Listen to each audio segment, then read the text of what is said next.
Ok, gente amiga, gente querida, você está na Carvalho Pictures, o seu canal de matemática que quer te ajudar de qualquer jeito, de qualquer maneira, você se dar bem no Enem. Para isso, então, vamos fazer a revisão, olha aí. Vem comigo. Vamos lá, então. Primeira questão fala que o quadro a seguir traz os dados de uma pesquisa feita com 3 vacinas. Tem dúvida de que o Enem vai falar sobre vacina? Tem dúvida? No caso, então, percentual dos pacientes tratados e a probabilidade de cura após o tratamento. Então tá aqui, ó, as vacinas A, B e C, percentual dos pacientes 60, 30 e 10%, probabilidade de cura 90, 80 e 70%, ok? Muito bem. Ele fala que escolhendo ao acaso um desses pacientes que foi curado, ele quer saber a probabilidade de que ele tivesse sido tratado com a vacina A. Então a gente lembra que no caso a probabilidade, né? No caso aí de ter sido tratado com a vacina A, então isso são o que? Os nossos casos favoráveis. Isso, então na hora de você calcular a probabilidade, você vai fazer a razão dentre os casos favoráveis sobre os casos possíveis. Muito bem. Então, os casos favoráveis, aqueles que estão ao nosso favor, ou seja, é aquilo que o problema te perguntou. Pois é, nesse caso sobre os casos possíveis, ou seja, favoráveis ou não. É tudão. Muito bem. Então, nesse caso aqui, o que nós teríamos? Os casos favoráveis, então, é aquele que tivesse sido tratado com a vacina A. Com a vacina A, então, foram 60%, 60 por 100. E no caso desses 60% foram tratados, 90% foram curados. Então, 60% de 90. 60 vezes 90, ok? Muito bem, esses são os favoráveis. Mas a gente quer também saber os possíveis. Olha, todos os possíveis, todos aqueles que foram curados. No caso, então, A, B e C. Então, a gente vai ter 60 sobre 100 vezes o 90 sobre 100, que é mais? Também, no caso, aqueles que tomaram a vacina B e foram curados, 30% de 80%.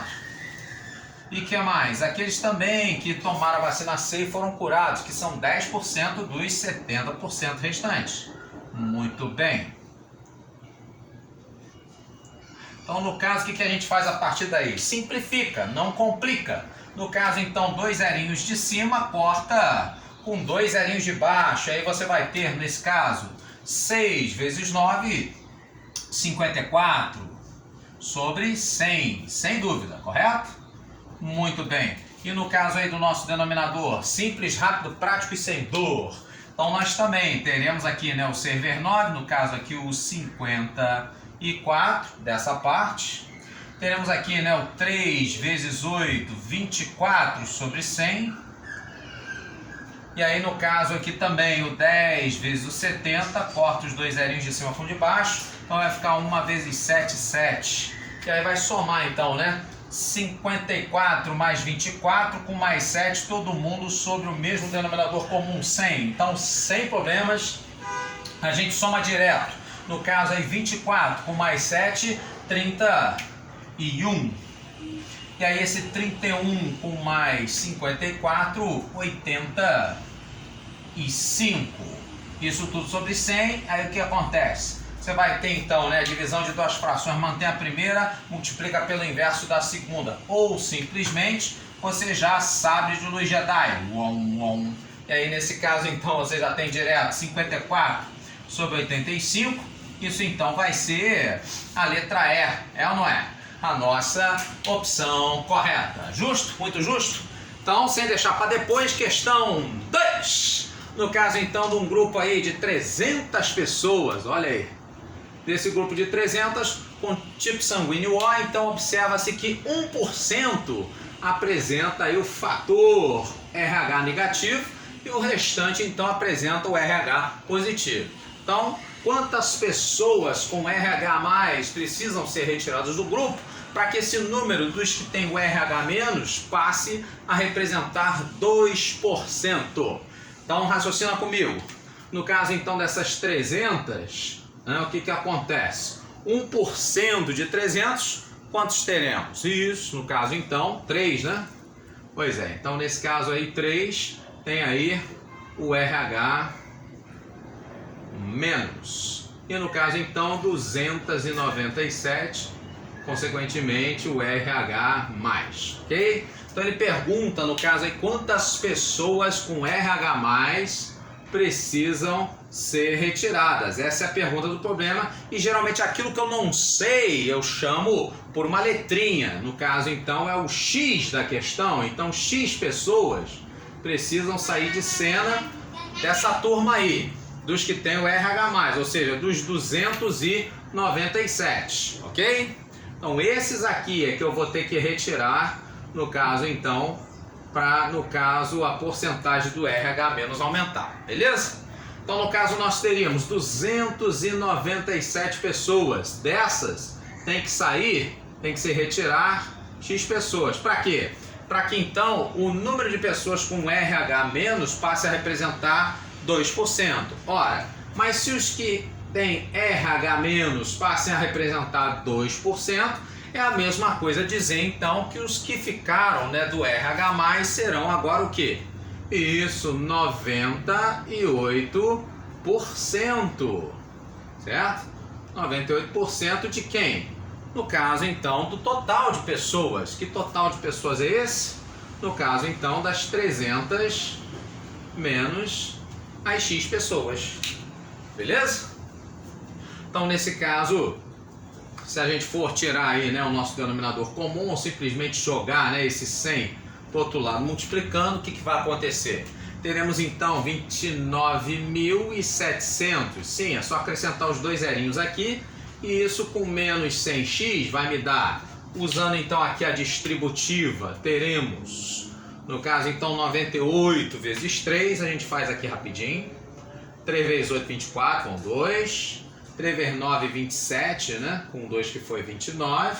Aí acrescenta os dois zerinhos, então vai ficar isso aqui igual a 29.400, ok? Menos 98x. Justo? Muito justo? Ok, então nesse caso aí nós teremos, passa, né, x para um lado e número para o outro. Então vou passar esse menos 100 para esse lado. Vou passar o 29.400 para esse outro, que aí fica tudo positivo, ok? Então vai ficar assim, 100 com menos 98, 2x. Isso igual, no caso, a 29.700 menos 29.400, 700 menos 400, 300. E daí então a gente finaliza, né, esse total aí de x pessoas, que era a pergunta que eu não queria calar, como sendo igual a 150 pessoas. Portanto, letra D aí a nossa opção correta. Tá gostando, gente amiga? Então deixa aí no comentário. Isso, curta, compartilha, comenta. Fala aí, né, se você já tinha visto soluções desse tipo. Ok? Então, terceira e última. O Serginho, vai Serginho. No caso, então, gastou aí 5 mil no cartão de crédito. Se lascou, né? Pois é. No caso, então, a administradora diz que opera, né, uma taxa de juros compostos. Olha aí. Juros compostos de 10% ao mês, né? O cara gastou 5. Muito bem, para pagar essa dívida aí de 3 meses, está aqui o tempo, né?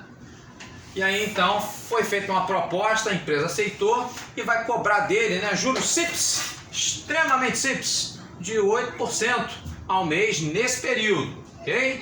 Muito bem, então no caso aí vai ser feito aí o pagamento em cota única. Ele quer saber então da gente, pobres mortais dentro da matemática, o total a ser pago por Serginho e no caso aí o valor do desconto que ele vai receber. Então vamos ver o seguinte, no caso então, se fosse feito, né, no regime aí de juros compostos, né? No caso então de juros compostos, como é que a gente acha aí o montante?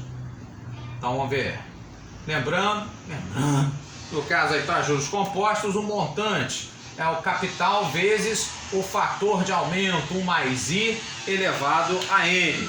No caso então esse fator de aumento, né? Já que eu cobro 10% ao mês, 10%, 1/10, 0,1, vai somar com 1, isso aqui então ficaria 1,1. No caso aí o meu capital de 5 mil, multiplicado então por 1,1, no caso então elevado a N, N seria o prazo aí de 3 meses. 1,1 ao cubo você vai fazer, isso então vai te dar 1,331, e aí então você vai multiplicar isso por 5 mil, dá no mesmo que você multiplicar, né, 5 mil por 1.331 sobre 1.000. Sim, 3 casas após a vírgula, 3 zerinhos no denominador. Simples, rápido, prático, sem dor. Cortou. E aí você vai ter, né, 1.331 vezes 5, então o montante da dívida, se fosse usado aí o regime de juros compostos, quanto é que ficaria? 5 vezes 1, 5. 5 vezes 3, 15, vai 1. 5 vezes 3, 15, com 1 que foi 16, vai 1. E aí 5 vezes 1, 5, com 1 que foi, ficaria então em R$ 6.655. Esse seria aí o montante da dívida se fosse usado aí os juros compostos. Só que não. No caso aí a empresa aceitou cobrar juros simples, extremamente simples. Então nesse caso aí, o que vai acontecer? Esse aí então você vai usar, né, a formulinha de juros, sem ser a ordem para o cão, né? SIT! No caso então, capital vezes a taxa vezes o tempo. Junto, morto? Pois é, nesse caso então, os juros, né, que renderia então seria, né, em cima dos 5 mil. Só que agora, no caso aí, numa taxa de 8%, 8 por 100, e no período, no caso então o período aqui, né, da dívida de 3 meses. Então nós teríamos, cortando 2 zerinhos de cima com os de baixo, então vai nos dar aqui, né, 3 vezes 8, 24, e esse 24 então, vou multiplicar aqui por 5 rapidinho, e aí depois acrescento o zerinho no final, tá ok? Então 5 vezes 4, sem ser o código, dá 20. Bom, 2. Então no caso aí, 2 vezes 5, 10, com 2 que foi 12. Então isso aqui ficaria, no caso aí, 1.200. Esse então seria aí, né, o valor dos juros. Ok? Muito bem, então no regime de juros simples, no caso aí ia render então 1.200. Então o total a ser pago, no caso aí já que vai render, né, em juros simples, o montante então seria o capital de 5 mil mais os juros de 1.200. Então nesse caso aí seria 6.200, ok? Então esse vai ser o total a ser pago. É o que o Serginho vai pagar, 6.200. E aí então o que acontece? Se ele fosse, né, no regime de juros compostos, pagaria 6.655. Mas como então vai pagar no de juros simples, vai pagar só 6.200, isso então tem desconto, não tem? É, claro que tem. Então nesse caso vai reduzir, né, de 6.655, vai pagar 6.200, melhorou, né? Pois é, então nesse caso aí vai 455, isso então vai ser, no caso aí, né, o valor aí do desconto que ele receberá, 455 com 6.200, isso então vai ser a letra A, a nossa opção correta. Ok, gente amiga, espero então que tenha ajudado aí, né, na sua preparação aí para o Enem, né? E se você puder também, né, curta, comenta, compartilha, me dá essa força aí para a gente continuar esse trabalho legal. Grande abraço e tchau!